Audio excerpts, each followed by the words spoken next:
Hello everyone, this is Manjeet Rawat, your online instructor. So basically, as you know that अभी अपने पास जितनी भी social media site है, जितनी पॉपुलर सोशल मीडिया साइट है वो डाउन चल रही है. अप्रॉक्सीमेटली 9:15 के आसपास ये डाउन आया था और अभी लगभग रात के 1:45 हो रहे हैं. अभी तक कोई भी सोल्यूशन नहीं आया क्योंकि मैं बार बार यहाँ पे तीनों डोमेन को चेक कर रहा हूँ, like instagram.com, WhatsApp and Facebook. ये जो 3 अलग अलग DNS नेम है, इन तीनों DNS नेम पे हम चेक कर रहे हैं, बार बार उसको पिंग करने की कोशिश कर रहे हैं डॉस के through and even web browser के थ्रू, बट अनफॉर्चुनेटली अभी कोई भी रिस्पॉन्स नहीं आ रहा है. एज़ पर द फेसबुक, अगर हम फेसबुक की बात करें तो जहाँ तक ये फील आ रहा है, जहाँ तक as per my experience in IT, it may B attack because अगर हम यहाँ पे ट्विटर पे जाकर के फेसबुक के लास्ट ट्वीट को देखें तो 3 घंटे पहले उन्होंने ट्वीट किया था और उसमें बस ये नॉर्मल सा ट्वीट था कि हाँ we are facing some issues related to our data centre. लेकिन अभी तक उन्होंने ना कोई इमेज फॉरवर्ड की है, ना कोई एक्यूरेट प्रॉब्लम बताई है. बिकॉज यू नो दैट कि अगर ये कोई एक तरीके से नेचुरल डिजास्टर होता है या फिर डेटा सेंटर में कोई प्रॉब्लम होती है, लाइक बर्न हो गया डेटा सेंटर या फिर कोई नेचुरल एक्टिविटी हो गई, तो 100% फेसबुक कहीं ना कहीं ट्विटर के थ्रू या किसी अदर प्लेटफॉर्म के ज़रिए हमें इन्फॉर्म करता. क्योंकि यू नो दैट कहीं ना कहीं लोगों का ट्रस्ट जो है बहुत ही मीन्स इन जो भी सोशल मीडिया साइट है इनके ऊपर से ट्रस्ट जो है टूटेगा लोगों का 100%. इसमें कोई डाउट नहीं है. बिकॉज फेसबुक खुद सामने आकर नहीं बोलना चाहता कि एक्चुअली हो क्या रहा है. बिकॉज यू नो दैट अगर हम लास्ट ईयर की बात करें तो अप्रैल मई के आसपास, अगर आपको याद हो तो 12 से 15 मिनट के लिए यूट्यूब डाउन हुआ था, राइट. सिर्फ 15 मिनट के लिए यूट्यूब डाउन हुआ था और एक तरीके की ब्रेकिंग न्यूज़ बन गई थी. यू नो दैट ये तो पूरा का पूरा सोशल मीडिया साइट है. बिकॉज यूट्यूब पे बहुत ही सेलेक्टेड लोग, वहाँ पे व्यूअर ज़्यादा है लेकिन क्रिएटर कम है. यहाँ पे क्या है, यहाँ पे व्यूअर और क्रिएटर दोनों कई गुना ज़्यादा है हमारे यूट्यूब प्लेटफॉर्म के कंपेयर करें तो. सो कहीं ना कहीं as per my understanding, as per my experience in IT, एक तरीके का अटैक है जो फेसबुक छुपाना चाह रही है, जो फेसबुक लोगों को खुल के नहीं बताना चाह रही कि एक्चुअली बैकएंड में हुआ क्या है. सो I'm just going to describe you about what exactly happened. क्या क्या केसेस हो सकते हैं इस केस में. अगर कोई साइट, कोई popular site, most popular site जो एक पर्टिकुलर एरिया को नहीं सेलेक्ट करता, कोई पर्टिकुलर एक कंट्री को नहीं सेलेक्ट करता, ये पूरे वर्ल्ड वाइड को कैप्चर करने वाली साइट है, तो कहीं ना कहीं इस पर काफ़ी बड़ा इम्पैक्ट हुआ है. तो try to understand about as per my understanding कि एक साइट जब डाउन होती है तो उसके पीछे क्या क्या कारण हो सकते हैं, क्या क्या रीज़न हो सकते हैं. एक नॉर्मल वेबसाइट की अगर हम बात करें, अगर वो डाउन जाती है, ई-कॉमर्स वेबसाइट या कोई भी वेबसाइट अगर डाउन जाती है तो उसके पीछे मल्टीपल रीजन्स हो सकते हैं. पहला रीजन कि उसका DNS रिजॉल्व नहीं हो रहा है, डोमेन नेम सिस्टम जो है उसका रिजॉल्व नहीं हो रहा है. डोमेन नेम सिस्टम रिजॉल्व ना होने की वजह से भी हम वेबसाइट को अपने URL के थ्रू एक्सेस नहीं कर सकते. बट यहाँ पे प्रॉब्लम थोड़ी सी अलग है. DNS का चांसेस तो हो ही नहीं सकता क्योंकि इनके तीनों प्लेटफॉर्म का जो DNS है वो सेपरेट है. अगर आप इंस्टाग्राम ओपन करते हैं तो आप DNS क्या इस्तेमाल करते हैं, जस्ट www.instagram.com. सो एक ये DNS हो गया जो सेपरेट किसी पर्टिकुलर डिफरेंट सर्वर से रन कर रहा है, किसी दूसरे प्लेटफॉर्म से रन कर रहा है. फेसबुक की बात करें तो facebook.com, www.facebook.com, ये अलग सेपरेट DNS हो गया. यहाँ पे अगर हम बात करें तो web.whatsapp.com या नॉर्मली हम एप्लीकेशन की बात करें तो अब देखो तीनों का DNS नेम सेपरेट है. तो ऐसा तो हो ही नहीं सकता कि तीनों DNS at a time down हो जाए, तीनों DNS में प्रॉब्लम आ जाए. कहीं ना कहीं इनका जो बैकएंड में जो एक्चुअल रीज़न है, जो एज़ पर माय अंडरस्टैंडिंग इनके साथ क्या हुआ होगा. बेसिकली आप देखो पिछले 1 साल को कंपेयर करो, 1 या 2 साल को पिछले कंपेयर करो अभी के व्हाट्सएप पे और 2 साल पहले के व्हाट्सएप पे. ये मल्टीपल फीचर्स तो ऐड करते जा रहे हैं, got it, n number of features, multiple feature add कर दिया. अब ये पेमेंट का भी ऑप्शन फेसबुक व्हाट्सएप पे ला रहे हैं, स्टेटस का ऑप्शन दे रहे हैं कि आप इमेज के साथ साथ 30-30 सेकंड की वीडियो भी अपलोड कर सकते हैं स्टेटस पे. एन नंबर ऑफ सिक्योरिटी को कुछ इंप्लीमेंट कर रहे हैं कि हाँ इनक्रिप्टेड रहेगा आपके जो कन्वर्सेशन रहेंगे. तो कहीं ना कहीं जो भी ये एक्टिविटी इन्वॉल्व करते हैं उसके पीछे कहीं ना कहीं कुछ एप्लीकेशन की रिक्वायरमेंट होती है, कुछ हार्डवेयर की रिक्वायरमेंट होती है. और कुछ मेंटेनेंस की रिक्वायरमेंट, लोड बैलेंस की रिक्वायरमेंट होती है बैकएंड में, अगर हम सारी चीज़ों को स्मूथ तरीके से रन करना चाहते हैं तो इट मे बी कि इनका जो प्लेटफॉर्म है, व्हाट्सएप हो गया, फेसबुक हो गया, इंस्टाग्राम हो गया, ये कहीं ना कहीं ये तीनों प्लेटफॉर्म एक पर्टिकुलर डेटा सेंटर से कनेक्टेड है। और डेटा सेंटर से कनेक्टेड होने का मतलब अगर वो पर्टिकुलर डेटा सेंटर डाउन हुआ, वो पर्टिकुलर क्लस्टर डाउन हुआ, तो इसका इम्पैक्ट डायरेक्टली तीनों पे पड़ेगा। यू नो दैट कि अगर एक पर्टिकुलर क्लस्टर में हमारे इंस्टाग्राम का डेटा, फेसबुक का डेटा या फिर व्हाट्सएप का डेटा रखा है और क्लस्टर ही डाउन हो गया या क्लस्टर के ऊपर अटैक हुआ है, तो कहीं ना कहीं इसका इम्पैक्ट तीनों साइड को झेलना पड़ेगा, राइट। अब आई डोंट नो कि क्या उन्होंने सेटअप किया, क्या सोच करके सेटअप किया है कि तीनों इन्वायरमेंट को एक ही क्लस्टर पे रखा है या एक ही डेटा सेंटर को रखा, क्योंकि यू नो दैट कि अगर आप इंस्टाग्राम पे कोई फोटो अपलोड करते हो तो you can directly redirect it to Facebook page. अब ये just want to combine the entire platform resources बचाने के लिए, इट मे बी कुछ भी हो सकता है, रिसोर्सेज बचाने के लिए हो सकता है तीनों को इन्वायरमेंट को इन्होंने एक ही सिंगल क्लस्टर पर रख दिया और सिंगल क्लस्टर के ऊपर मे भी किसी का अटैक हुआ हो, मे भी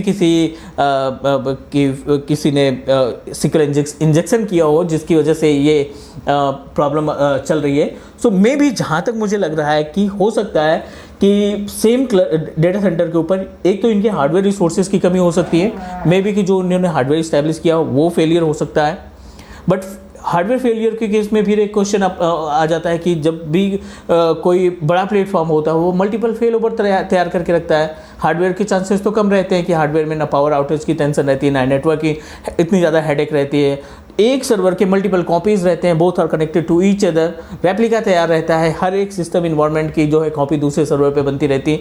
तो हार्डवेयर से रिलेटेड भी इशू कम ही लग रहा है, चांसेस कम लग रहा है, क्योंकि अगर हार्डवेयर रिलेटेड कोई इशू होता है या नेचुरल डिजास्टर से रिलेटेड कोई इशू होता है तो फेसबुक अपनी तरफ से उनकी इमेज के साथ सोशल मीडिया साइट पे वायरल करता, ताकि एटलीस्ट वो जस्टिफाई कर सके कि इतना बड़ा प्लेटफॉर्म होने की इतना बड़ा प्लेटफॉर्म होने के बावजूद भी 5 घंटे बीत गए हैं, 5 घंटे में अभी भी कोई भी इन्फॉर्मेशन नहीं आई फेसबुक की तरफ से, कोई भी कमेंट नहीं आया, कोई भी जस्टिफिकेशन नहीं आया कि इतनी देर तक हमारी साइट क्यों डाउन हुई थी, राइट। सो इसमें प्रॉब्लम अगर हम कस्टमर्स की बात करें, अगर यूजर्स की बात करें तो काफ़ी ज़्यादा हेडेक की बात है, बिकॉज यू नो दैट कि आपकी पूरी इन्फॉर्मेशन सोशल साइट पे है, वो तो कभी भी वो डाउनलोड कर सकते हैं। यू नो दैट बीच में अभी 1-1.5 साल पहले भी कमेंट भी आया था जुगरबर्ग के ऊपर कि नहीं आप डेटा सेल करते हैं, आप डेटा की चोरी करते हैं, तो उसमें डिस्कशन हुआ था। बट हेडेक इसलिए बढ़ सकती है, जुगरबर्ग के अलावा अगर किसी दूसरे बंदे ने इसको हैक किया है या अटैक किया है तो इट में भी क्रिएट अ प्रॉब्लम, क्योंकि million trillion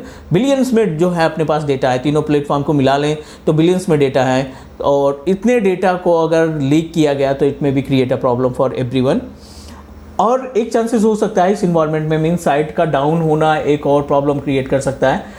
basically may be कि डीडॉस अटैक हो। तो बेसिकली डीडॉस की अगर हम बात करें तो डीडॉस अटैक क्या होता है, एक तरीके का रोबोटिक अटैक होता है। Robotic attack in the sense कि जैसे एक सर्वर है, इस सर्वर की कैपेसिटी है 10,000 हिट संभालने की। मान लीजिए ये सिस्टम है अपने पास, ये फेसबुक का सर्वर है, 10,000 लोगों के वेबसाइट को एट ए टाइम ओपन कर सकता है, 10,000 अकाउंट को ओपन कर सकता है। तो डीडॉस अटैक क्या होता है, मोस्टली कंपटीटर करते हैं या अटैकर करता है या हैकर करता है, वो क्या करता है 10,000 की जगह 20,000 या 25,000 hit, robotic hit, duplicate hit जो है जनरेट करता है, और उसका जैसे ही आपके सिस्टम पे अटैक पड़ता है, ये 20,000 हिट का, 25,000 हिट का जो आपका नॉर्मल सर्वर है वो डाउन हो जाता है, वो काम करना बंद कर देता है। मे बी कि यही हुआ होगा फेसबुक के साथ। और दूसरी जो बड़ी गलती की है फेसबुक ने वो ये कि अपने जो तीनों प्लेटफॉर्म को ये एक ही क्लस्टर पे रख करके तीनों सोशल मीडिया साइट या प्लेटफॉर्म के डेटा को एक जगह, एक पर्टिकुलर क्लस्टर पे रखने की वजह से ये तीनों इफेक्टेड हुए हैं।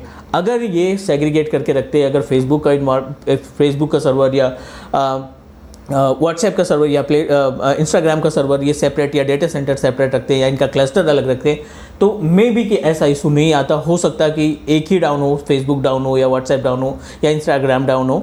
सो इससे तो ये प्रूफ हो जाता है कि फेसबुक जो है अपने तीनों प्लेटफॉर्म का डेटा एक पर्टिकुलर लोकेशन में रखता है, और जो इम्पैक्ट हुआ है वो डायरेक्टली हमारे मेन क्लस्टर पे हुआ, जिसकी वजह से तीनों प्लेटफॉर्म जो इस टाइम पे डाउन चल रहे हैं। 5 से 6 घंटे डाउन होने का मतलब इट्स अ रियली इम्पैक्ट, ये बहुत बड़ा इम्पैक्ट है। यू नो दैट एक नॉर्मल सी वेबसाइट जो हम लोकली ई कॉमर्स वेबसाइट चलाते हैं वो भी अगर 1 घंटे के लिए डाउन हो जाती है तो हमारा कितना बड़ा नुकसान हो जाता है। बट अब आप देखो ये वर्ल्ड वाइड डाउन है, बिकॉज मैंने अभी डिफरेंट लोकेशन में वर्चुअल मशीन क्रिएट करके क्लाउड से VPN के थ्रू कनेक्ट करके मैंने US लोकेशन में भी चेक किया, ऑस्ट्रेलिया लोकेशन में भी चेक किया, बट अनफॉर्चुनेटली किसी भी लोकेशन पे, इवन अकाउंट तो अलग का मैटर है ना, we are unable to open the page. Account तो तब आएगा जब आप इस पर्टिकुलर पेज को ओपन कर पाएंगे ना, facebook.com को ओपन कर पाएंगे, तब ये डिसाइड होगा कि हाँ किसका अकाउंट चल रहा है, किसका नहीं चल रहा है। यहाँ पे तो पूरा का पूरा इम्पैक्ट उस सर्वर पे है, उस पर्टिकुलर डेटा सेंटर पे है। मीन्स अगर इंडिविजुअल अकाउंट पे होता 10-20 हज़ार अकाउंट नहीं एक्सेस कर पा रहे हैं, बाकी लोग एक्सेस कर पा रहे हैं, it's a separate part. But यहाँ की कंडीशन तो बहुत ही ज़्यादा खतरनाक है। यहाँ पे तो पेज ही नहीं हो पा रहा, मतलब लॉगिन पेज ही नहीं ओपन हो पा रहा है, तो उसमें अकाउंट को कैसे हम डिसाइड कर लेंगे कि कौन सा अकाउंट चल रहा है, कौन सा अकाउंट नहीं चल रहा है। तो बस जस्ट ये बेसिक इन्फॉर्मेशन थी जहाँ तक हमें लग रहा है, क्योंकि सबसे ज़्यादा जो स्कैरी मोमेंट है ये है कि फेसबुक अपनी तरफ से कुछ आगे इनिशिएट नहीं कर रहा है, अपने आगे लोगों को बताने की कोशिश ना कोई न्यूज़ चैनल, क्योंकि यहाँ पे कुछ न्यूज़ चैनल जो BBC जो world wide international news channel उन पे भी मैंने देखा था, बट अनफॉर्चुनेटली कोई भी एम्प्लॉय फेसबुक का ये सामने आके नहीं बोल रहा है कि एक्चुअल में प्रॉब्लम क्या हुई, right. So it may B attack, it may B cyber attack, it में 100% ये लग रहा है साइबर अटैक है, जिसको छुपाने के लिए फेसबुक जो है सामने कोई भी जस्टिफिकेशन लेकर नहीं आ रहा है। क्योंकि नेचुरल डिजास्टर होता है तो 100% आप अभी तक ट्विटर पे नंबर ऑफ फोटोज़ आप देखते हैं कि हाँ इस पर्टिकुलर डेटा सेंटर में ये प्रॉब्लम हो गई, बर्न हो गया या ये एक्टिविटी हो गई।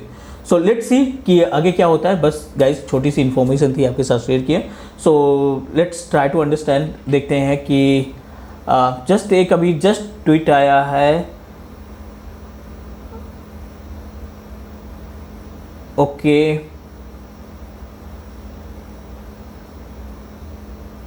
अभी जो ये बता रहे हैं basically as per the tweet, ये अभी भी अपोलोजाइज कर रहे हैं कि we are unable to resolve the issue. So they are just describing, they are just saying the problem of network issues and team are working as fast as possible to debug and restore as fast. Network का issue means ISP, so maybe chances हो सकता है, but I don't think कि network का issue इतने पूरे environment के ऊपर पड़ेगा। बिकॉज अगर किसी पर्टिकुलर डेटा सेंटर की बात करें तो उसमें already separate multiple lease lines होती हैं, इनके खुद के VSATs होते हैं जो डायरेक्टली सैटेलाइट से कम्युनिकेट करते हैं। इतना बड़ा फर्म, इतना बड़ा एम्पायर तैयार करने के बाद ISPs का इशू तो थोड़ा चांसेस कम है, क्योंकि तीनों की तीनों डेटा सेंटर के ऊपर ये इम्पैक्ट पड़ रहा है, तीनों के तीनों प्लेटफॉर्म पे इम्पैक्ट पड़ रहा है। तो it may be it's a really scary moment. तो आई डोंट नो कि what exactly happen next. So wait करते हैं मॉर्निंग तक का, मे बी को कुछ सोल्यूशन आए and try to understand about कि मे बी कि ये लोग शेयर करें कि एग्जैक्टली हुआ क्या है, जिससे हम अपने स्किल को इम्प्रूव कर सकें like anyway. Thank you guys, so take care. देखते हैं मॉर्निंग में क्या क्या इसमें क्या होता है एग्जैक्टली। अभी तो 5 से 6 घंटे हो गए, but unfortunately we are unable to access any sites. So let's see in morning. Okay guys, take care.